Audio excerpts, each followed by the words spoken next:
Welcome to the WUN series, a series of podcasts with WUN partners exploring issues and topics in the utilities sector.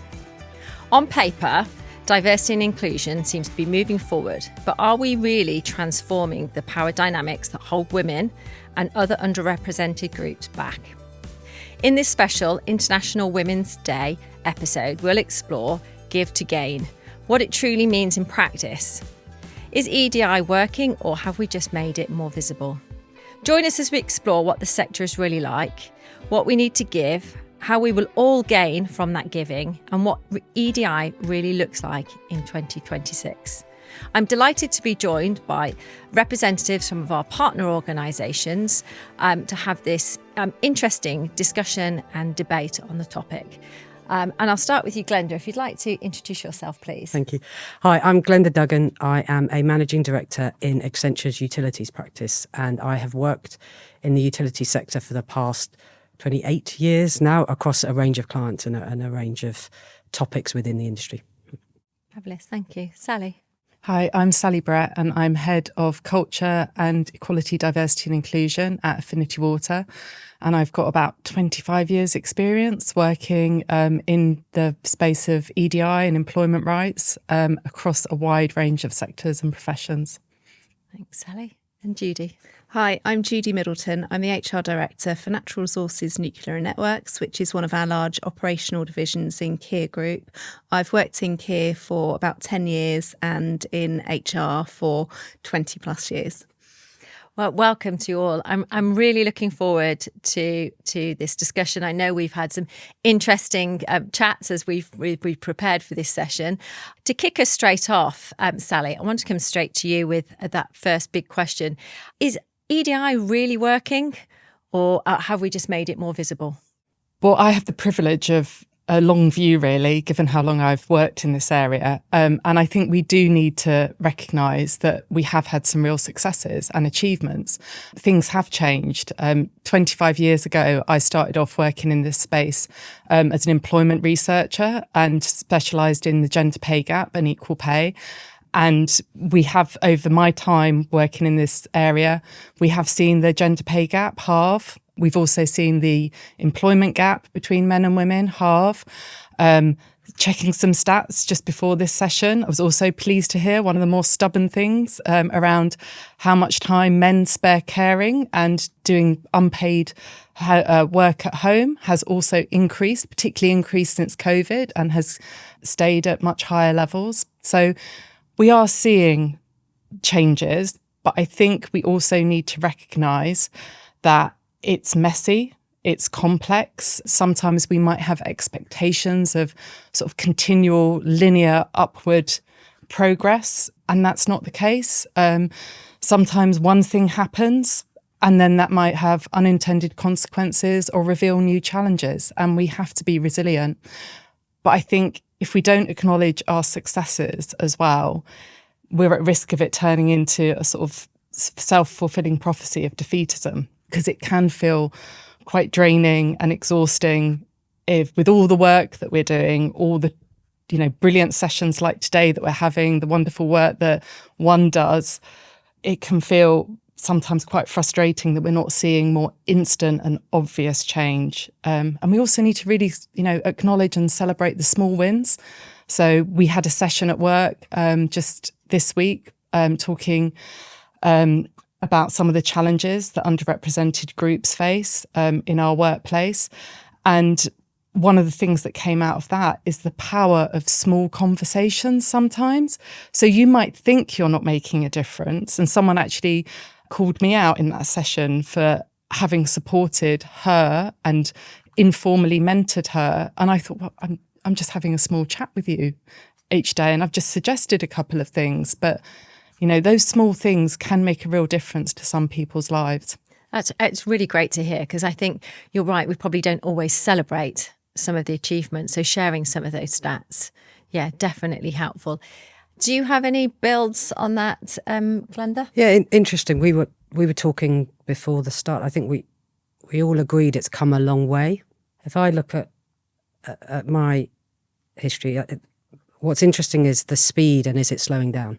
And you look back 2 or 3 years in the early years, the differences were huge. You would have one woman, then you'd have 5 women, then you'd have, and actually over the past sort of 3 or 4 years, I think we're getting to my personal opinion, by the way, but we're getting to a sort of a sustained level where everybody's having DEI departments, all the initiatives are happening, but are we continuing to see those increases? And what worries me is the massive change we're about to come into in this industry, the energy transition, AI, and the need for us to be really ready for what is coming and the impact that can have on diversity. And on one hand, it's AI could be a massive game changer. It could be the thing that takes the speed up and we start to see more change, or it could also take us in the wrong direction if not handled properly. And if you look at the roles that AI is sort of the early targeted roles that AI will be going for, the percentage of women in those roles is higher. Right? But if you look at the new skill set that you need in an AI world, the emotional intelligence, empathy, EQ, they tend to favour the more diverse minorities. And so there's this amazing opportunity if we get AI right. But if we don't, then there's a horrible fear of the unconscious bias that we're all trying to work against becoming ingrained in those agents. And so I think we're at a pivotal time. I think that we've had a massive build. It's starting to slow because there's good practice happening everywhere. But the next level, we're facing an opportunity or a threat that it's really important we do something about. Yeah, that's incredibly interesting, and I think we'll probably come back to that AI bit later in the discussion. I like with, I suppose, most things in organisations, you make progress and you plateau, and it's the next thing. And one of my favourite expressions in my business is, "What got us here won't get us there," and we have to keep looking and saying, well, what do we have to do to re-energise, remobilise?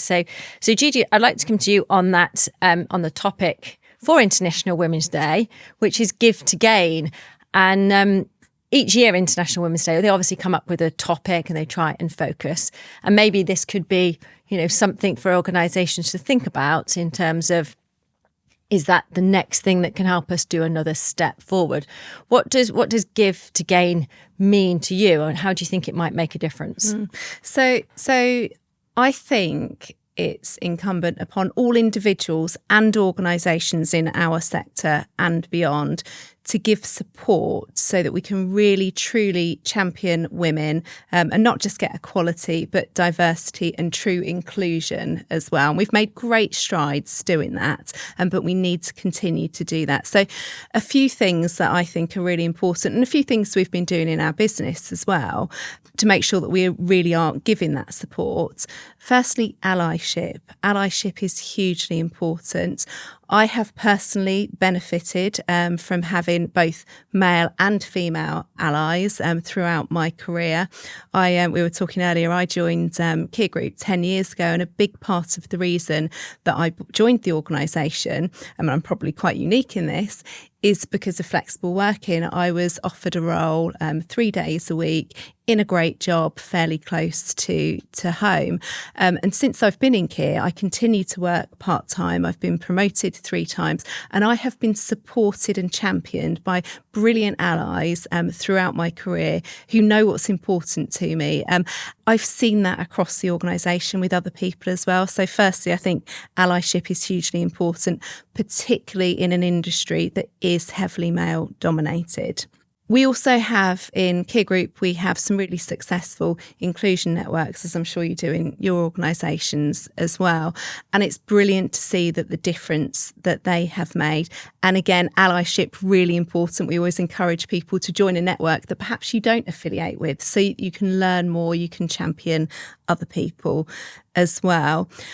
And another thing that I think is really important is caring and supporting people as well. It's really important, particularly if people are feeling marginalised at work or outside work, that we do wrap our arms around them. And we've had some really good examples of this, not gender specific actually, but with the anti-immigration protests last year, where a huge proportion of people across the UK were feeling really uncomfortable, perhaps unwelcome in their communities.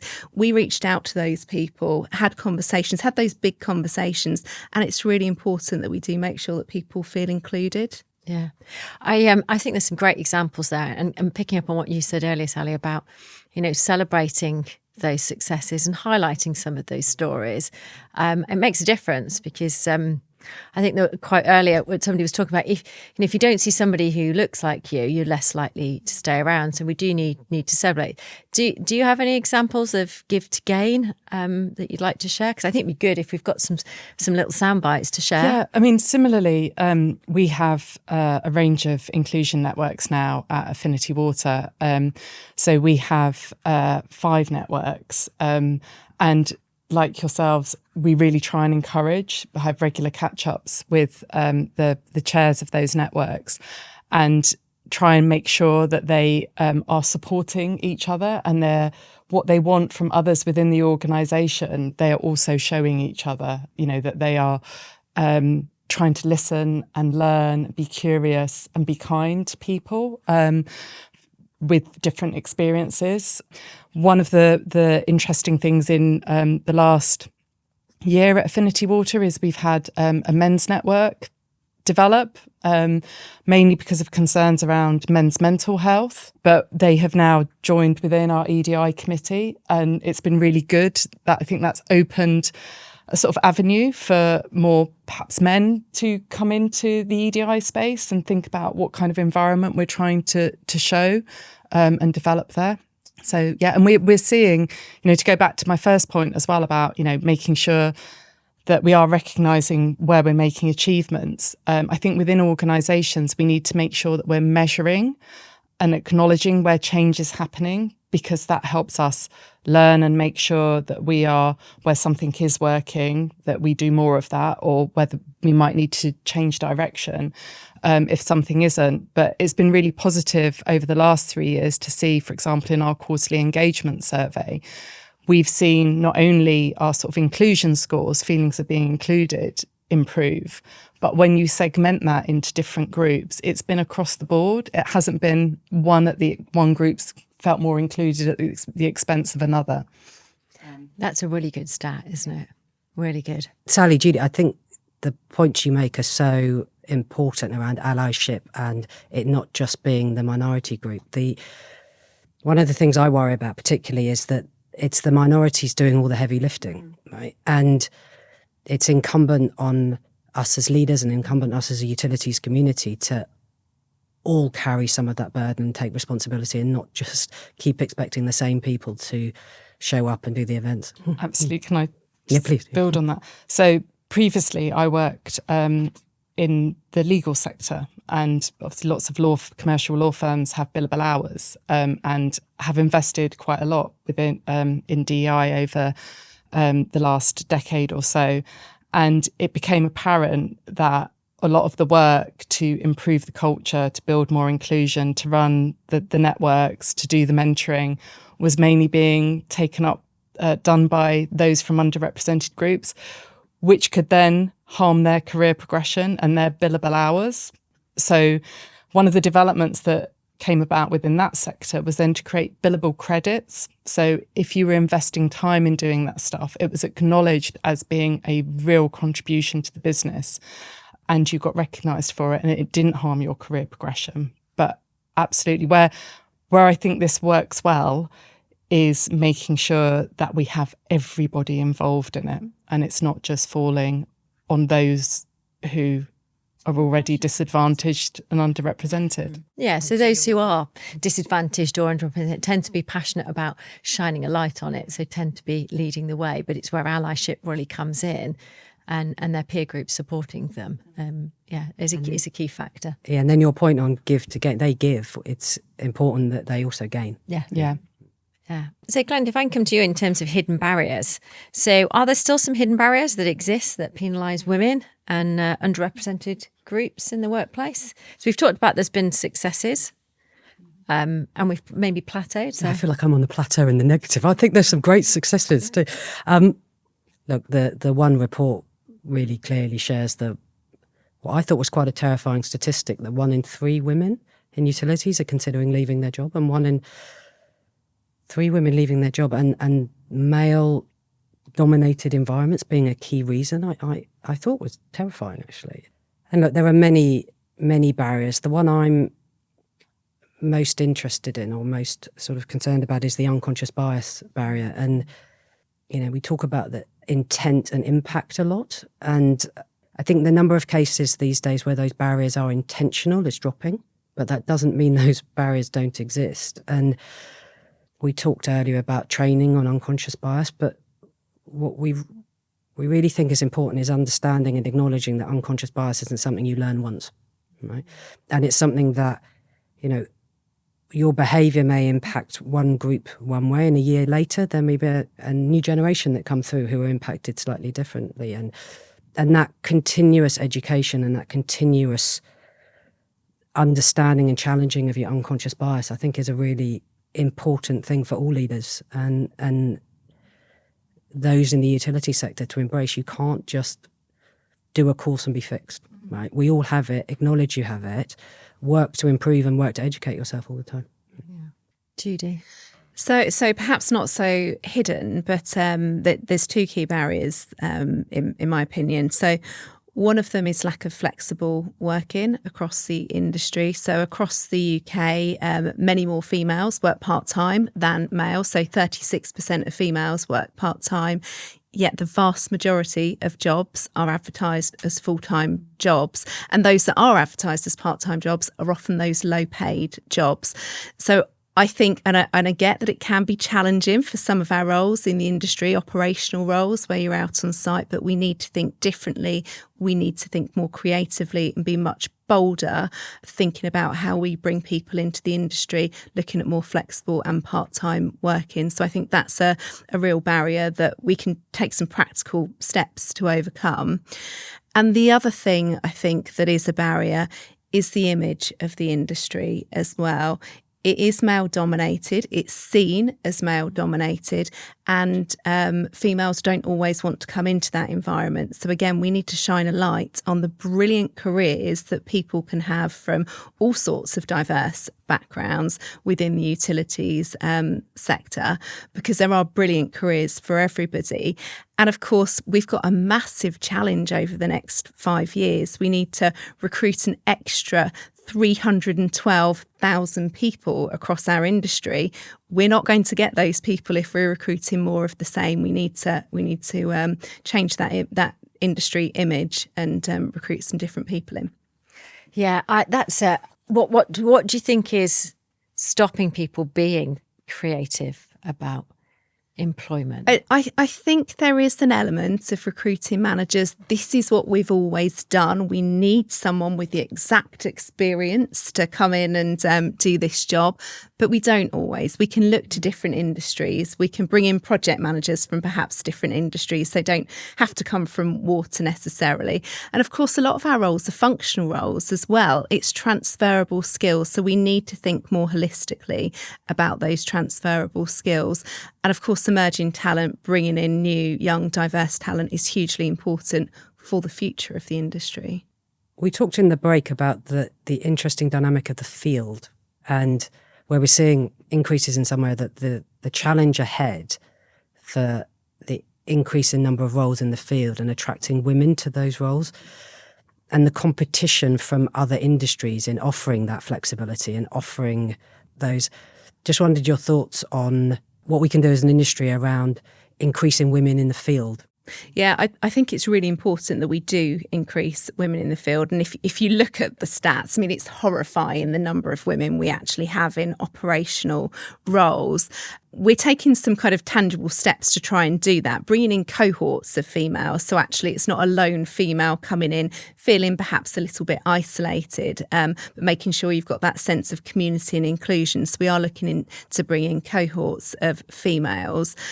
And of course, with flexible working as well, there is an element of, in an operational role, you might need to be out on the street for a certain amount of hours, but that doesn't mean you can't job share throughout the week with someone. I've job shared twice in my career.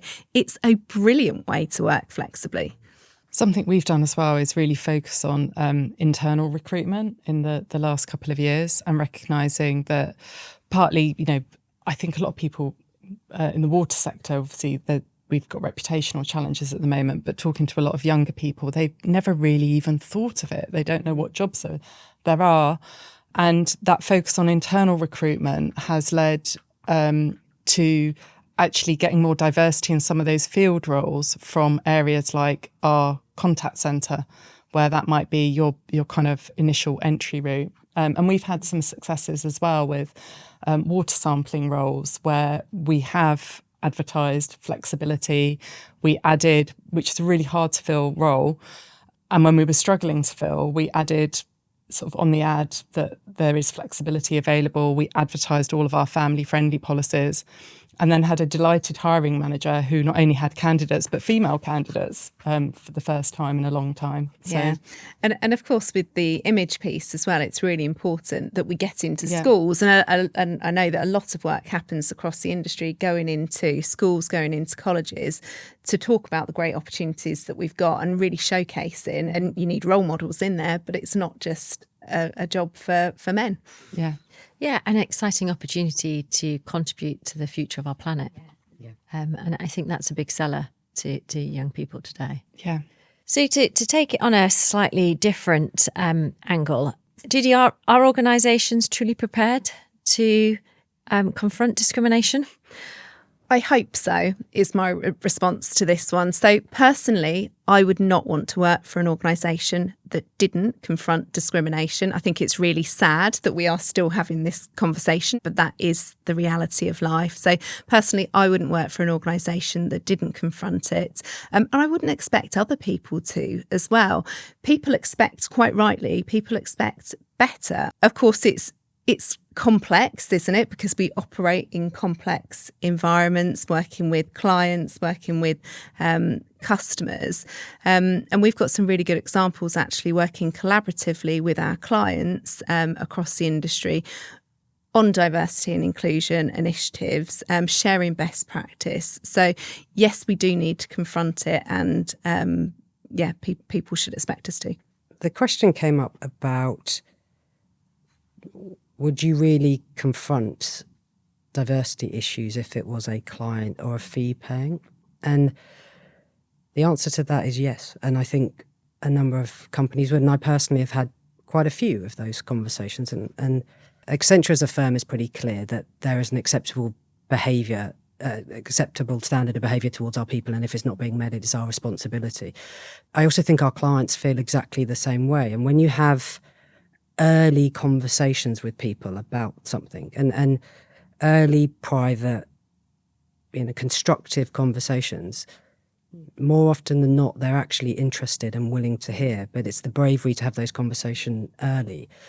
But in the breakout room, interestingly, we were talking to somebody in another organisation with another firm, and she had an example of somebody who had experienced discrimination from a client and didn't feel safe enough to tell their superiors. And what I think is so important in this is the belief that our people have that you've got their back, right? And the belief that if they go to HR or they go to their account lead, that you will have their back. Yeah.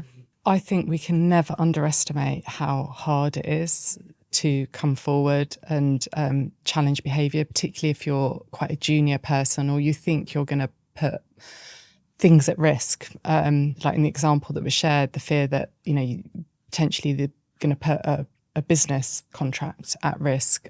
We need to provide all of those channels and that clear messaging continually, but people also need the opportunity to speak to someone, to have some reassurance, to talk them through what the process might be as well. And we need to make sure when we are responding that we are responding, ethically, we're doing proper investigations, etc. Because one of the things that I think there's maybe a parallel sometimes. So in the kinds of industries that we're in, where there may be sort of some fear when issues around harassment or discrimination are raised, I often draw parallels with how we approach safety. And I'm sure like you, we have a sort of strong commitment to a zero harm culture. And I feel with sort of framing it in that way, perhaps with some of our senior male leaders, if they don't address this, it's leading to harm.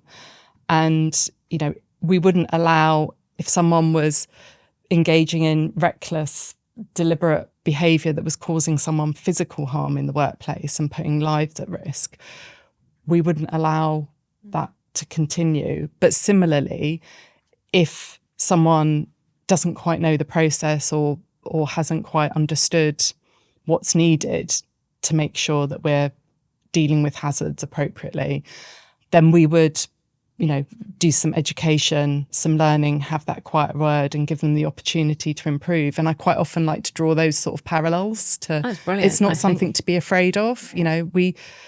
People will sometimes make clumsy, mistakes, unintentionally upset someone, but you have that quiet word then. But we need to be very clear too, and we need to really be prepared to act on that kind of, the really serious definitely sexual harassment, racial harassment, which when I hear those cases now, that's what makes me they're the ones that really get to me, of like feeling really depressed that how long have I worked in this space? How much have we done? And we're still having those kinds of cases appear. I completely agree. We've had similar conversations in our business, and it's making sure everybody knows. And it might not be those awful cases, but it could be microaggressions. It could be low-level behaviour that isn't acceptable. Everybody has got that responsibility to press that virtual red button and say, stop, it's not acceptable, not just the person it's directed at. Yeah. But we've talked quite a lot as well around calling in rather than calling out, because I think sometimes, again, the safety analogy, trying to build a safety culture, that doesn't always help if we're leaping to blame and shame. So I think, we tend to sort of say if it's a sort of microaggression, just try and draw someone's attention to it and call it in as a sort of like, this is what we're trying to do. We're trying to create a kind of kind, inclusive culture. And actually that left someone feeling excluded. And we all will make mistakes. Yes. We're all fallible. Yeah. And I think that's what we have to remember, isn't it? It's we're all still on this journey, but some of the things we've talked about, it completely need to be a focus for the sector, because it's a huge supply chain. Mm-hmm. We're not just talking about energy companies or water companies. We're talking about the whole supply chain that partners and works with the sector. So calling it out or calling it in is absolutely essential. I think the next question I wanted to go on to, Sally, I'm going to come straight to you, because it is your role. And we talked at the beginning of the conversation about whether or not we've plateaued and what to do next. And with the recent changes in the US, and there's been a lot of mood music around ED&I. Do we need it? Should it be a job? Should we be focused on it? And we've seen a lot of companies publicly say they're not continuing with training or those types of roles. So do we, in the UK, in the utility sector, do we need a dedicated person? Yes. You might expect me to say that, but there's evidence to support that as well. And obviously, smaller organisations may not be able to have someone in my kind of a role, but there does need to be accountability and responsibility somewhere. And there's also evidence to back this up. So the Behavioural Insights Unit of government, they do a report which they keep continually updated of evidence-based actions to further gender equity in the workplace. And one of the things that's always been there with like strong evidence supporting it, one of the few actions is having someone with responsibility for equality, diversity and inclusion, whether it's an individual or a task force. And not only having someone, but having someone with expertise, with credibility, with authority to be able to challenge some of the practices, change policies, and drive culture change. I think some of the mistakes that have been made is sometimes organisations have leapt to appoint people or give responsibility to those with passion or those who they see might have lived experience.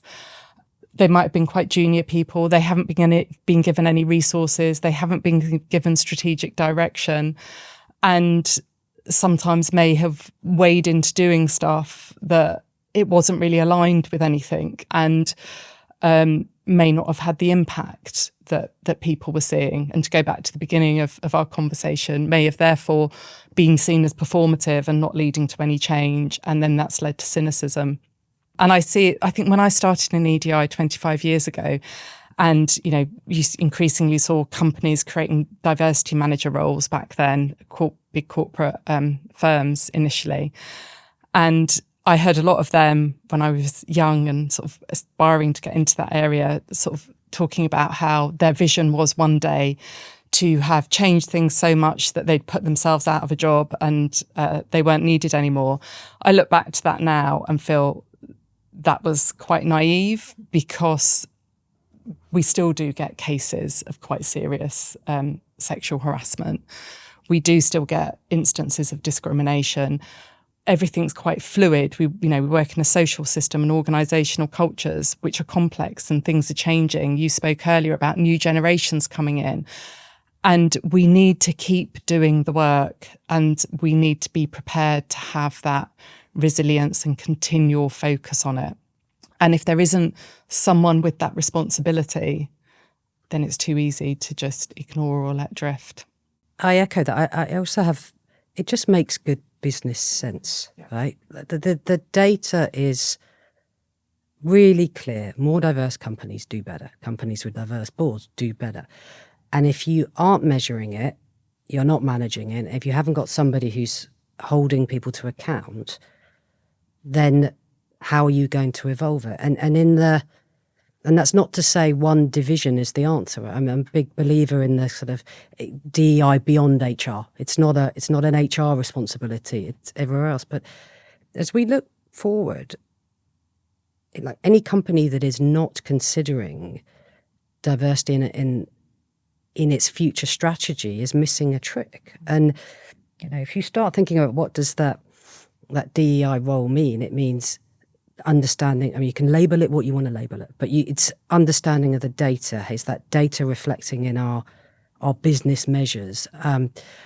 Is that person influential enough that when the data is not reflective of their business measures, they can influence change? Do they have the skills and the empathy and the negotiation capability to get to the top table? And AI is coming, right? The world is changing. And if you're not strategically thinking about your workforce and what that means to your workforce, and you're not monitoring it, then you're risking with your business model. And my personal opinion, I know there's a lot of conversations about what you name it, but it's just good business sense to have diverse, different minds when you're going into a world where the repeatable tasks are all going to get, maybe not all, but a large number of them are going to get picked up by AI.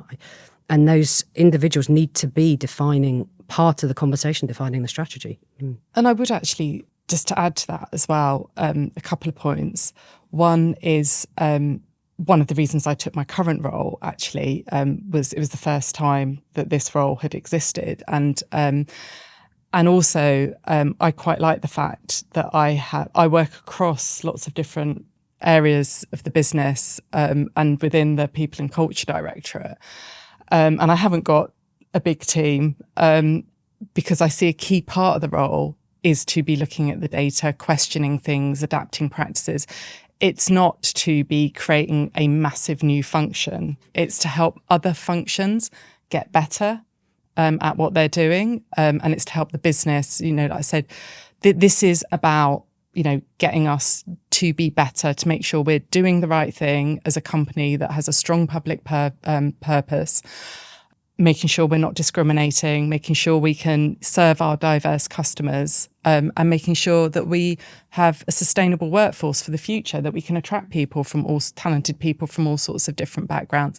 It's simple. I think some of the things that have gone wrong, and I think I'm completely open to questioning how EDI is done. I'm not that fussed about people renaming it because I've seen it change names and over the years because the nature of what we're dealing with is changing. New problems are arising or, there are new opportunities.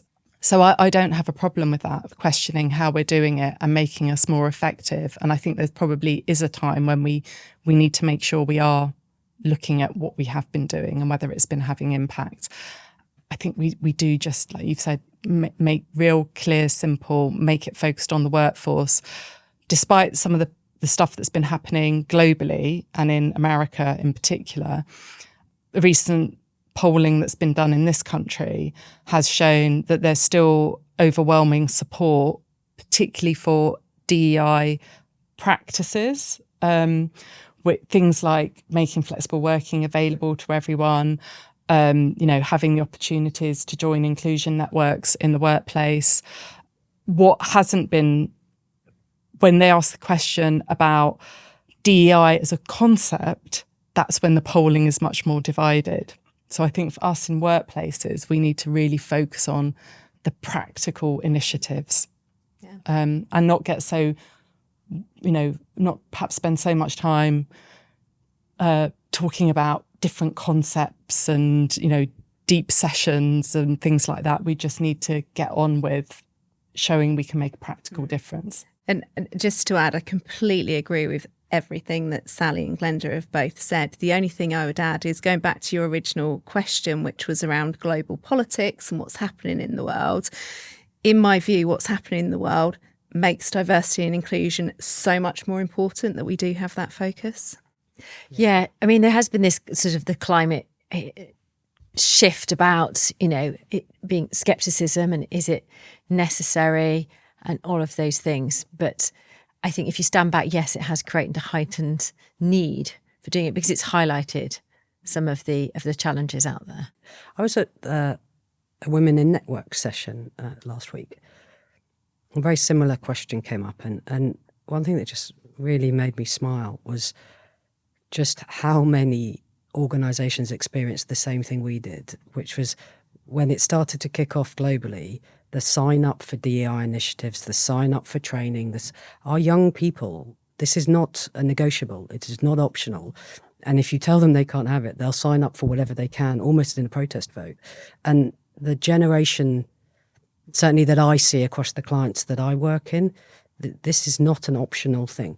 Right? It is not optional. It is important, and they will do extra training them if you take stuff away. So I was just really, we'd seen it in Accenture, but we hadn't understood how it wasn't unique to us. I think the only thing I'd add, I completely see exactly what you've said as well. And the point I think you were coming from, Hayley, as well, about, we can't ignore what's happening in the world because our people don't live in a vacuum. This is the society that they're living in at the moment. I also see it has made people more anxious and fearful of engaging in topics as well. And actually sometimes doing, some of our leadership behaviour training, I do some sessions on that. And sometimes I can feel when, after lunch, I step up to talk about, now we're going to talk about diversity and inclusion, there's a nervousness in the room. I do see one of the things that we will have to, and one of the ways in which we can contribute going forward as well, is to help people with conflict resolution and building a really re-emphasising a sort of really coherent common purpose that we're all working to, and creating workplaces where people can meet and get along with others who are different to them, when outside of the workplace they may be being encouraged to separate and polarise from each other. So as going back to our original theme in terms of give to gain, and thinking forward, I'd like, as we start to wrap this up, each of you to come with some thoughts and share about what bold steps must organisations take to truly transform, not just to improve, but to transform, and to help those sort of EDI outcomes in the years ahead. It'd be good to hear from each of you on that. Judy, do you want to go first? Okay, so I really wish there was a silver bullet on this, and I had the answer. For me, it starts with culture. Culture has to be an inclusive one. As we were talking about earlier, I want to work in an organisation where we call out any inappropriate behaviour just like we would call out or call in a safety incident. So the culture is really important. I felt a huge, and it's a feeling, isn't it? But I felt that change in culture over the past few years, but there's a huge amount still to do across the sector. Embracing much more flexible part-time working as well. I think that is the way to, or a way to increase gender representation in the workforce going forward. And I really think that we need to work together as an industry to work on that perception of the industry, to make it a really attractive place for people to want to come and develop their careers. I was going to be a bit contrary with this as well, because I was going to question whether sort of asking for big, bold steps actually does help us move forward, because I think sometimes there's been too much of an expectation of there being a silver bullet. And that has led, I think, to go back to where all this began today, organisations to sometimes do big performative stuff that actually then doesn't deliver. They haven't thought through how they're going to deliver it. And that then leads to the cynicism around things. So I think for me, I was going to maybe call on particularly senior leaders or those with influence in the sector to have a kind of what I would call maybe a quiet and resilient boldness going forward, to stick with, not run away from DEI as well, and DEI issues at the moment, as things are getting more polarised and in the world, to stick with it because it is good for business, it's the right thing to do, and to think about one that they can continually commit to doing in the next year that will make a difference to others, whether it be committing to mentor someone from an underrepresented group, showing support for inclusion networks, or having a look at their own professional network and how they could maybe make sure that they're building a more diverse network and hearing from more different voices and those nearest to them, and are sharing development opportunities more fairly through their networks. Yeah. I echo flexibility, brand, resiliency, more the same. I'm going to go the bold, don't you? I think but it's a really important point. Right? We used to have this thing about protect your core business, but pivot to the new. And it's so important to protect what we've done and not say just because we slowed a little bit, it means it's wrong. But there is a new world coming, right? And or a potential new world coming. And if we're not really going after those opportunities that come with AI and the energy transition, and that will be opportunities for more field workers, opportunities for use of your brain in a different way, and opportunities to get rid of unconscious bias, we're missing a trick. And they have to go hand in hand. You can't do one without the other. But so keep an eye on the future and what is that new world? What does that new world look like? We talked a lot about women, but for all diversity. But how do we make sure that we're not so busy looking at the new world that we've forgotten to keep doing the marathon that is that constant grind, to keep the level, right, and not drop it? So yeah, I'd go bold and say, look at the future. But there is definitely a need to look at what is working and look at what we already know and stop. Don't think it's changed, right? Don't ignore it. Keep it going. Yeah. Thank you. So thank you, ladies. It's been excellent having the conversation with you. And I think, going back to that, I think, Judy, you made a comment about role models in the sector. And I think, I've had a privilege to be with 3 amazing role models here whose career stories will be really inspiring to women in the sector, because they're all very different in terms of where you've come from. And I really appreciate you coming and sharing your stories and your experience today. There's so much to happen in this space with give to gain, whether you're going to give your time, whether you're going to give your creativity, how we focus on flexibility, whether you give your listening ear to those in need, or whether or not we're giving time to explore AI, tech and intelligence on how we can help us take this next step forward. But whether it's big bang, big bold, or little and often combination of them, I think what we need to keep doing is stepping forward. Thank you very much. Thank you. Do we clap or something? I don't know.